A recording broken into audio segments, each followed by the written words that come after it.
I just want to start briefly with the warm-up and the introduction to today's event, as we hopefully get a little bit more people on board,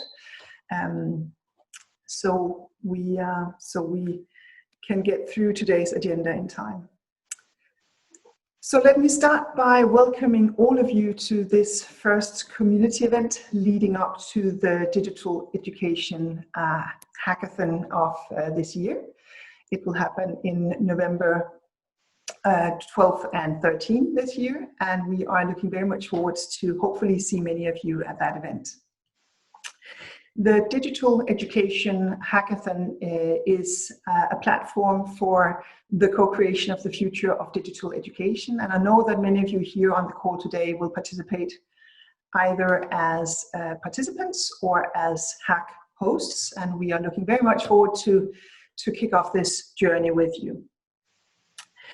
What we'll do today is that we will focus on one core challenge or topic area of digital education to hopefully inspire many of you to design your events or to participate in events. And that will be the same with the following four community events, that we will pick a topic and give you a lot of inspiration on this in this area. I see now that a few more is joining. Welcome to all of you. I am just starting with a brief introduction for today's event, and then in 5 minutes time we will have our speakers on the stage, so to say. My name is Lina. I will be your host for the next 45 minutes. I'm a member of the steering group of the Digital Education Hackathon and participated last year as well. We are going to be together for 45 minutes. It's going to be fast paced. We have a lot that we want to do with you today.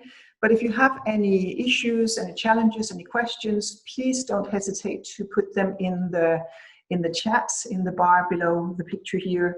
And we will try to answer either in the chat, or I will post a question to our speakers, or we will come back to you later. So please reach out to us if you see the need. Before we dive into today's topic and before I give the mic to our two distinguished speakers of today, I want to give you a little bit of background as to why we are here today. So the Digital Education Hackathon is designed as one of many activities to back up the EU Commission's Digital Education Action Plan. It's about to launch in its second iteration. And the action plan seeks to support the use of digital education and learning across Europe, but also to grow digital competencies across Europe to support the digital transformation.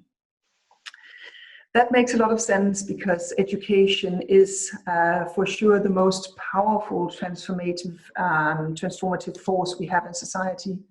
And when we then do education digitally or online, we actually get the increased access to learners and educators across Europe, and we give them the opportunity for more flexibility and you could say more ways of learning together.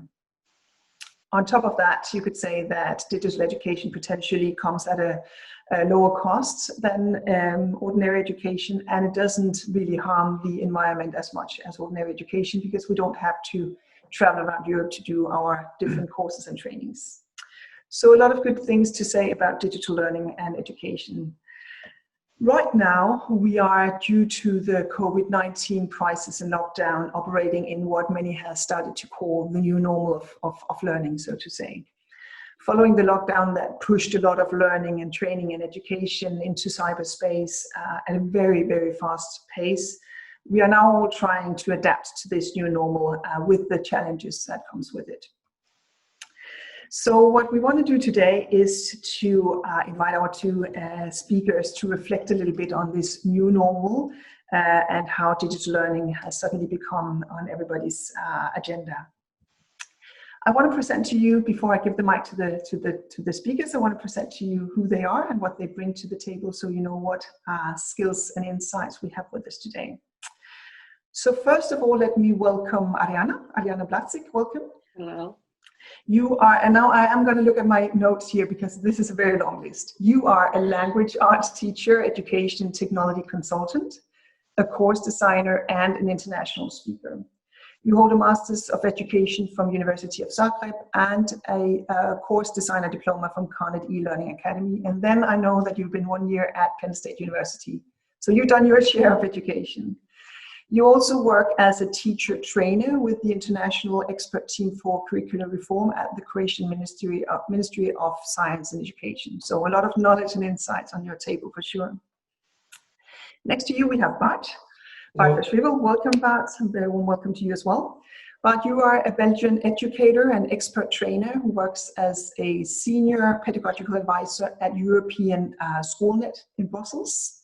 You are also the pedagogical lead for the Future Classrooms Lab, where you explore how technology can challenge pedagogical practices around Europe and help develop new teaching and innovative learning environments. So on top of that, you work with ministries of education, with teachers and with schools across Europe. So this list is very long as well, but I will stop here. All in all, I couldn't have wished for a more knowledgeable and experienced set of experts with me today. So thanks for joining. And by the way, both Bart and Ariana are a member of the steering group of the DigiEduHack as well. So you're with us on this journey and on the movement that we are now kicking off today. So that's wonderful. Let me say just a few words about the topic before I hand over the clicker and the mic and thereby the power to the two of you. As I said before, the COVID-19 crisis has put an extra pressure on schools and teachers and educators across Europe, or across the world, basically. We've all had to redesign activities at a very fast pace. Even if we are now starting to reclaim the classroom, so to say, the new normal is not yet set in stone, and it's going to most likely vary from country to country what the near future will look like. But one thing is sure, overnight digital learning and remote learning became something we all talked about. And this spring has been one long learning experiment for many of us. So we want to pick a little of that learning today with you. Luckily, your expertise go way back long before the lockdown, so you have a lot to bring. And now I want to ask you the question, the topic of today, and ask you to reflect a little bit on that. And that is how we can build engagement in learners and keep fostering students who are taking responsibility for their learning journey, even when learning and training and education is happening online or remotely. So I know you have a few slides to share, and I welcome you to do that now. And as you do that, I just want to welcome the few last people who have joined the call. Welcome to all of you. This is the first of 5 community sessions on leading up to the Digital Education Hackathon in November, and we are so pleased to see all of you here with us. So Bart, the floor is yours. Yeah, thanks a lot for your nice introductions. And so we are ready now to give you a very short presentation to set the scene and to give a start for follow-up discussions. First of all, we have selected this picture here because we think that this represents more or less our vision on the learner of today. You see here a young girl climbing a wall. It's for sure an active learner, because she's applying some strategies to find her way to the top. And what you also may notice is that she has some freedom in finding the path that suits her best. And this is the type of learning that we really want to promote, because it's not that a teacher just displays a video of someone else climbing a wall. The students do it themselves. They learn by doing, and they are quite aware of the goal of their actions. In this case, of course, it's finding the top.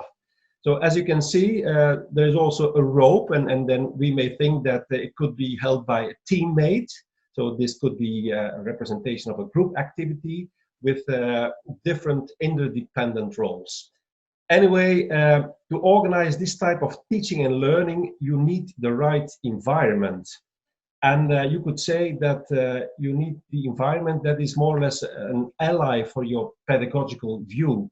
Of course, we don't need climbing walls in our classroom, but classrooms and learning spaces in general should offer a variety and a choice, and make the right conditions to organize different learning activities and also promote the development of versatile skills. Because quite often the fixed and the traditional learning environments that we have in our schools lead to very stereotyped practices. And in most cases, we don't see that active learning happening. You could compare it with the spaces that you have at home. Also there is a choice. We choose the right environment and the right tools for the activity that we want to do. And these conditions should, according to us, also be possible in a school environment. Now, you know what happened. All of a sudden, we had to go in lockdown and students couldn't go to school anymore. And the living room or another place at home suddenly became their learning space. And at first sight, you could say, well, this is nice. This offers freedom and gives choice and opportunities for learning. But of course, you can imagine it's not as simple as that. First of all, the spatial conditions were in most cases, many cases, not so ideal for many students. Just one thing to mention, the whole family was there. It's not that the student could have the best conditions that were possible in the house. In some cases, there were no good devices or no good connections for the internet, etc. But even if the spatial and the technical circumstances are ideal, we can't expect spontaneous engagement from the learners when they are isolated. At home, students need more self-regulation skills, and that is not easy at all. And then, there is now a new phase, let's say. Most schools have brought their students back to school. And what we see here now is, in fact, the total opposite of a student climbing a wall. It is, again, a very, very traditional environment with assigned seats, very individual. We have to take distance.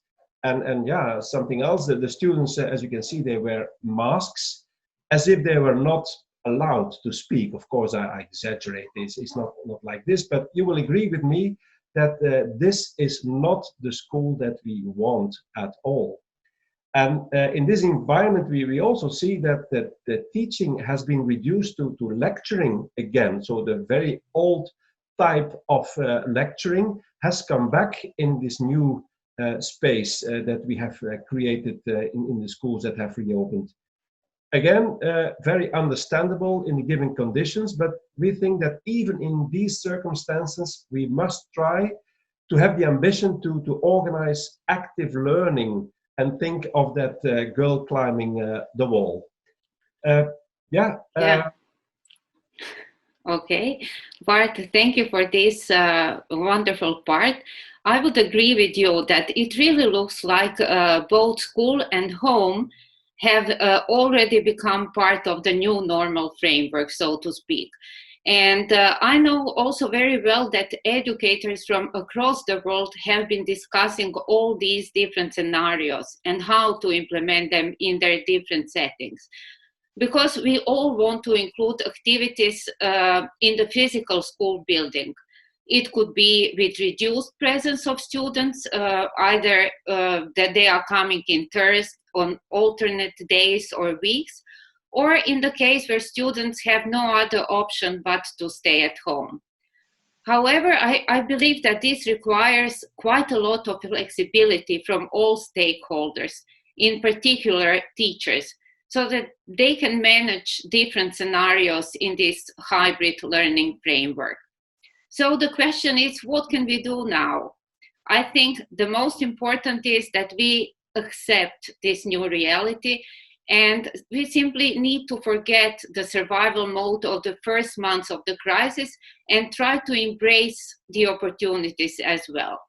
And when speaking of embracing opportunities, I would also like to point out that this is our chance to bring change to things that we have taken for granted for so many years now, such as this fixed timetable that you can see on the screen. This timetable has fixed time slots for every subject for every week of the school year. And this system implies that teachers meet all their students in a physical school building according to this schedule. But in the new normal, I don't think that this framework can work any longer. Because when students are at home, we can't expect them to be under direct supervision of a teacher at every single moment of the day. So it means that learning happens asynchronously, and what's even more, learners are now more in control of their own time. So such a timetable of the old normal is most likely no longer effective in the context of today's teaching, and it is also not so beneficial for students. So what we need to do is to rethink the organization of learning. Let me give you now a few examples of how we can do it, how we can restructure the learning process. Teachers are already familiar with team teaching, interdisciplinary learning, or project-based instruction. And to this, they can add teaching in smaller segments or learning chunks. So what does it mean? Think of a lesson as a combination of small chunks. For example, small chunks of teacher instruction, followed by small chunks of energizers, then shorter meetings, so that we can help students stay focused and so that they actively participate in learning. Because active participation and student engagement is what every teacher wants in the classroom. I'm sure you would agree with me. I strongly believe that teachers can boost student engagement and support student-centered learning by providing them with choice. And by choice, I mean teachers can encourage students to choose their own learning pathways. And by doing this, they can make their learning more personal.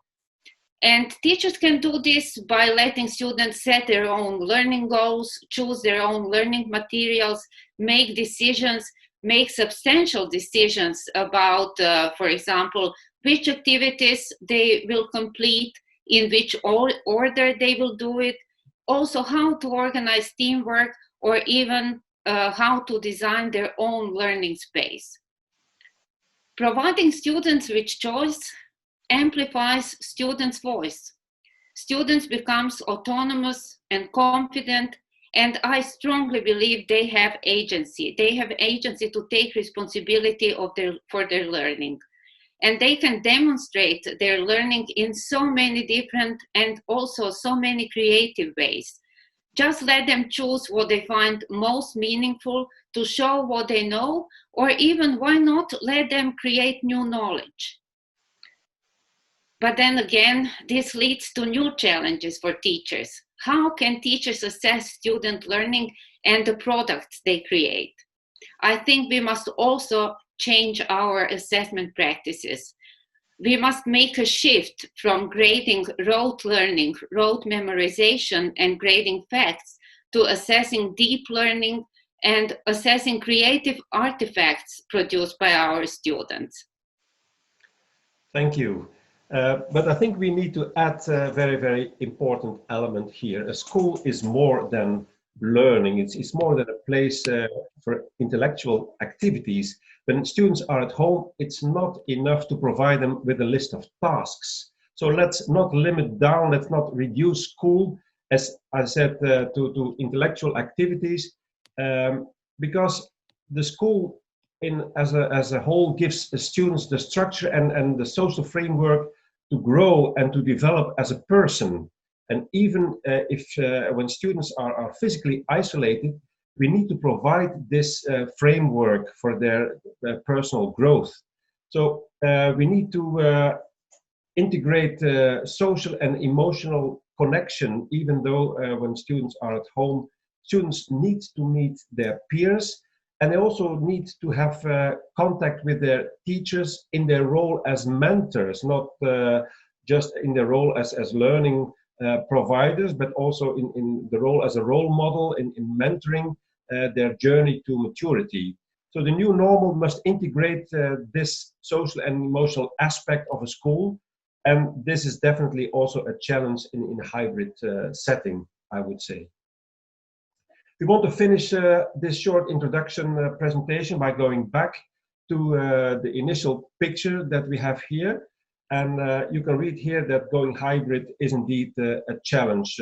Everyone who is in teaching has experienced many, many different types of challenges. There is first of all the technical and the spatial challenge. These conditions need to be there to organize hybrid learning. You need to have, let's say, contact on internet, and also the space at home should be okay to have the right conditions. But next to it, on top of it, I think we need to focus on two main elements here. The first one, I would say, is the quality of learning. It might not always be easy, but even in these COVID times, I think we must try to give the learner the opportunity to climb the wall. And let's not reduce teaching to lecturing. So we must find ways, it is difficult, but we must find ways to organize rich learning. And that will be, in most cases, asynchronous learning, probably, when the students are in their own free time. And then there is this aspect of well-being that I just mentioned in the previous slide, which is very, very important. Of course, a school is a place to learn for sure, but it is also a place to live and to grow as a person. So we hope that we brought you a positive message after all. Of course, there are still some challenges, but we are in this together. And so let's support each other. And yeah, thank you for listening to our presentation. Perfect. Thanks a lot, Bart, and thanks a lot, Ariana, for this good introduction.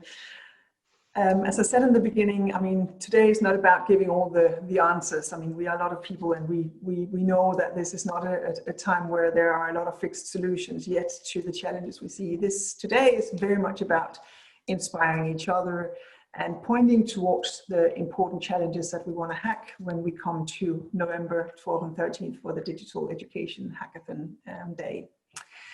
Before I start asking you a few questions that I've been writing down here, and there are a few questions in the chat as well, I want to maybe turn the camera a bit on the audience here today, because we want to know a little bit about who you are. As Bart said, we are in this together.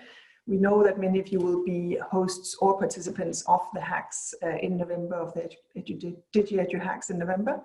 But we would like to know a little bit more about your experience. And therefore we have designed a very brief poll that I will now launch, where we have two questions for you, for the audience in this room. So I will now launch the first question, which says, have you taught online for the first time in 2020? The answers are simply yes or no. So if you either haven't taught at all, or it has been going on for years, then you say no. And if you are a newcomer to this digital education space, then please say yes. So here I will launch the poll, and please give your answer as soon as you see it on the screen.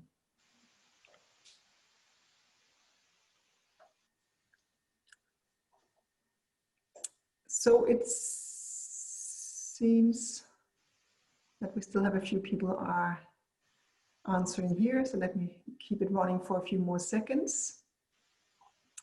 Still missing a few of you. Sometimes a yes or no answer can be frightening, I know, but I hope you will give your answer here. It seems that we are now at the level that we will get at. So I will be ending the poll and showing it to you, so that you, Bart and Ariana, as well, can see that we now have 40% saying yes. 2020 has been the first time where these people on board this call have been giving their lectures or being active online in the learning space, whereas 60 says no. So what do you make of these figures describing our audience here today? Well, if I may, sorry, Ariana, sorry, your Yeah. mouth. Yeah, but then you go ahead. No, go ahead, please. Well, no, I was just thinking we should focus on the yes answers. So that's quite a large group, I would say, who changed their teaching practices.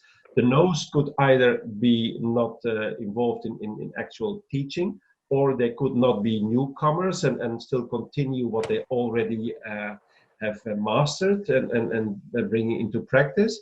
But you see, there is quite a lot, and you feel it, of course, when you talk to teachers, that now many had to change their teaching practices. And yeah, I'm not surprised by this highest number of the yes persons. But of course, the question is, do they feel comfortable? They will need to learn more. And then again, I would like to repeat, we're all in this together. So let's share our expertise on this. Yes, and if I may add, for all those participants who answered no, who have some experience, I'm sure they have also encountered a lot of different challenges now, because I'm sure many of them teach in a hybrid environment, which we didn't have a chance to teach under such circumstances before. So, but I'm very happy that they are bringing their experience with them to this hackathon. Perfect. Thanks a lot for that.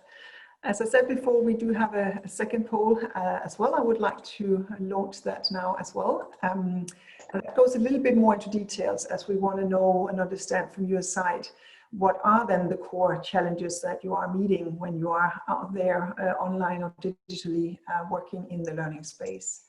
So I will now launch the second question for the audience and ask you to fill in your answer to that.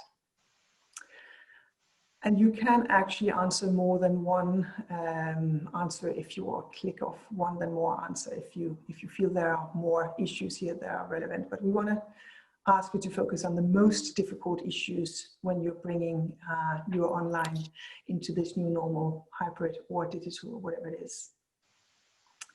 So I'll give you a few more seconds to cast your vote here.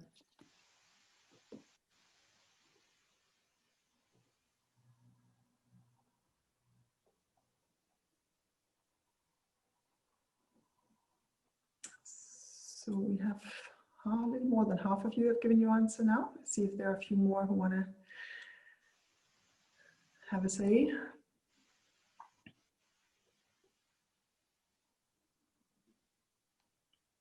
So at least 70% have answered now. Do we have one or two more who wants to cast the votes? There's a very good comment in the chat that there are, of course, elements here that are not mentioned, such as attention, retention. That's definitely an important one, and we can maybe in the question answer session afterwards dive a little bit more into if there are more issues that are relevant. So thanks a lot for pointing towards that. And yes, it is difficult to choose. We know. I think I'm going to end the poll now, because this was just to give kind of a small insight from us into where are you focusing your attention at the moment. And I will now start sharing the results with all of you and ask Bart and Ariana to look a little bit on the answers here. It seems that at least keep up the quality of teaching and learning, as we know from the past, that has been a core challenge to many. But also being aware of student well-being, which seems to be much more of the soft area that you also talked about, but that school is not only for teaching, it's also for living and well-being. So what do you make of these answers here? Yeah, I think being aware of student well-being, it's much more difficult in an online or a hybrid setting than it would be in the classroom, where you can see how your students are reacting, you can see their needs, you can see what they have, what they are missing.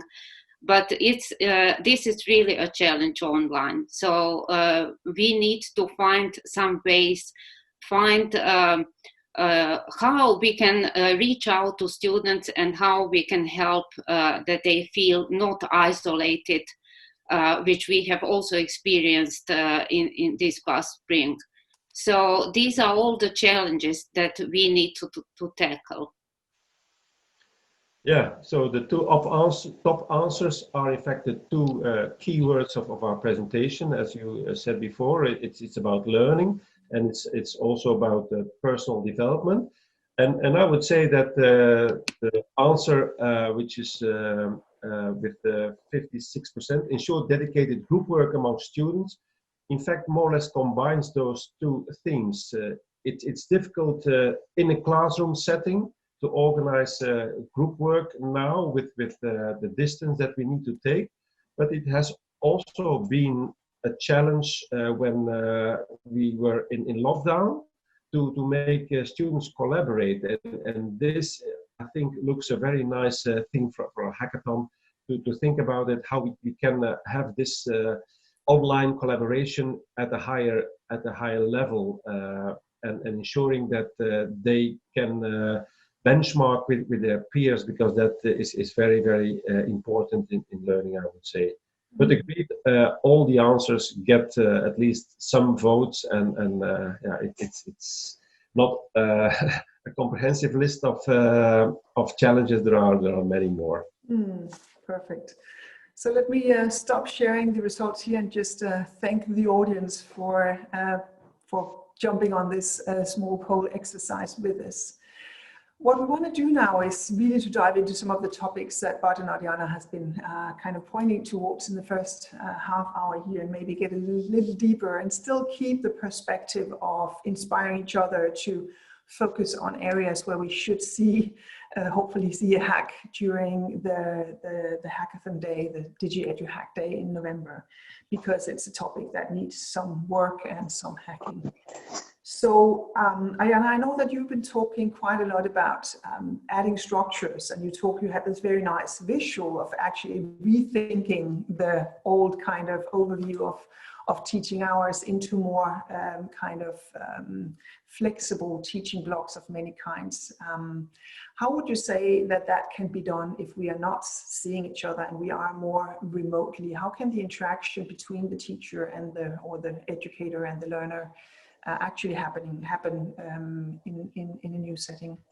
So I think, as you said, it is important that it is important to structure the learning process. Of course, students need some kind of guidance that they can rely on. And but what we shouldn't do is to replicate what we usually do in our physical school building. So it should be different. It should be very well structured, but in smaller segments, like chunks. And I'm sure that this would also answer the question that Nicole asked in the chat about attention retention. So it's by providing our students with these small segments of different types of activities. These can be like teacher talk, questions and answers by students, or maybe students doing quizzes, or collaborating with other students online in a shared document, or maybe some kind of peer assessment that they do. So all these things should be done so that they last they don't last as long as we are used to in our real face-to-face classrooms. So I think this could be one of the challenges that we can deal with, to find out how a new normal lesson can be structured. How can we combine these micro elements to create a whole that would then again have a structure that students can follow. So you're talking about a school day that would be much more modular, or build up of element that would be more flexible. Yes, because also we need to take into account all the limitations that students face. It can be access to the internet, computer, equity also. So it's, I would say it's more like the vocabulary of the workplace, with shorter team meetings, deadlines, so that they know when they have to turn in their work, some virtual space for collaboration. So these are all elements that we need to take into consideration when rethinking learning and teaching in the new normal. Okay, thanks a lot for that. So, but I couldn't help thinking when you gave your insights that I know you know a lot about the learning spaces and how we can redesign that in an innovative way. But normally when we talk about learning spaces, we see this creative space with pillows and soft couches and whatever, either in the school area or in a workplace. What elements from that kind of innovative way of designing the architecture, so to say, of the learning space, what elements can we bring with us into the digital world, so to say? Yeah, I think we have to go to the basics first. And if I see the reality, that schools and ministry should build or start a conversation with parents. Because we have some requirements when younger kids come to school. They say this should be in your pen case. You should have an eraser or this and this ruler or whatever. But we don't have this discussion about the workplace at home. And there are some nice contributions being given nowadays by people who are expert in this, and I try to follow them. To have some basic equipment at home, and it's not only about equipment as such, but it's just giving students ownership of a certain space, that the work at school is taken seriously, because we have lived in many countries in let's say in conditions that the school takes care of everything or quite a lot of things. They have their meal there, and they just send them to school. But now parents have encountered that, it's not that easy to organize this, and they have been teaching themselves and co-assisting. So I would say that in the first place, we should start a conversation with parents, that the workplace of kids has some minimum requirements there. And there is also the let's say the government to play the role of providing the right equipment, so that we don't lose people, and we have lost people. Some people have dropped out. So that is the first thing to do there, I would say. And it's having an own space, having good conditions. That is the basics that we need to focus on. And the architecture, that is maybe not the most important thing according to me. But we need to think what are the minimum requirements of each student at home to take part in the learning process. And whether it looks aesthetic or not, that's not the main priority. No. But you know what I mean. Going back to Ariana, I wanted to say that indeed we need to come up with a workflow, let's say, of an enterprise. Because those learning spaces will need to be shared.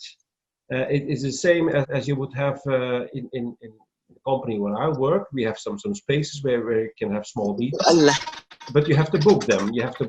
And so.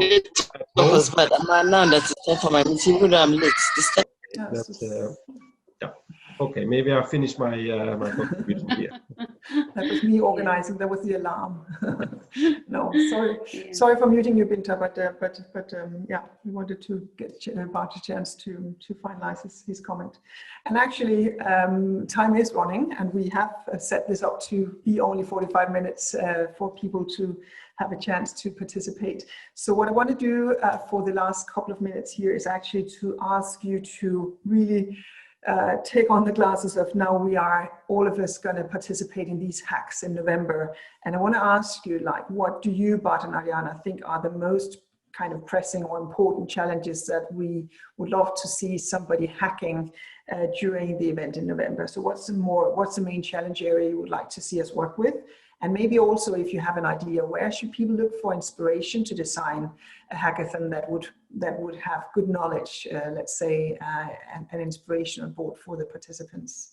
It's going to be a quick one. You only have a few minutes to answer it, but let's start with you, Ariana. Core challenge and where to look for inspiration. So for me, the biggest challenge would be how to organize asynchronous learning. So how to incorporate learning that is not happening at the same time, but how we can make it rich, how we can ensure that all students are taking part asynchronously, what tools can we use, How will this learning help them support their self-regulation skills? And how can we help them take ownership or take control of their learning? Okay. Sorry, yeah, but to you as well. Core Yeah, challenge and where to look for inspiration. I would well, I have some suggestions, but the first one is to start from what you hear in your direct environment. If you are involved in the school, or that you would listen to what is an issue there that could immediately give some input in trying to find some solutions for it. But if I would suggest something else, maybe it's a kind of niche hack, I would say. But you could also think of the school as an organization, and maybe also focus on the staff room, not only on the, let's say, the direct connection that one teacher has with a group of students. You could also think of how teachers can collaborate in a school, how they can support each other. And yeah, maybe it's not necessary that all content is done by individual teachers. It could be that one teacher maybe covers a certain aspect as people follow maybe online or whatever. Just communication between colleagues. I think we also need to look at the school as an organization. How can we involve parents and see it broader, I would say, than just one teacher in connection with his students. And I think there's lots of things to do in that other area as well. Okay, perfect. Sounds like definitely sounds like a relevant challenge as well. We do have a few comments in the chat as well that I think would be excellent topics for somebody to grab and work with. Matas is asking about what kind of pointing towards in relation to organizing group work, that we should look into open source software development communities, because they are actually pretty good at setting these things up, and that could be an excellent inspiration maybe for a hackathon or part challenge for one of the hackathons. So thanks for sharing that as well. We are more or less out of time. We have only a few minutes left, and I do want to thank you, Bart and Ariana, for joining in today. As I said in the beginning, you are a member of the steering group behind the Digital Education Hack, but it's wonderful that you wanted to come on board today to share your insider knowledge with the broader community. So thanks a lot for that. And thanks to all the participants today as well. You've been pretty active in the chat. That's excellent. That makes it much easier for us that are sitting here and trying to keep it going, that we can see that you are engaged and interacting with the agenda. So thanks a lot for that. We hope to see you again in a week's time, where we are running the second iteration of these community events next week, same time and same day, September 23rd, 3 o'clock, Wednesday, where we have another bunch of experts with us to dive into another topic, which is also relevant for digital learning, which is business and entrepreneurial focus on digital learning. So what about all these small edutech companies that we see gaining ground these years? How are they working? What are the challenges for them?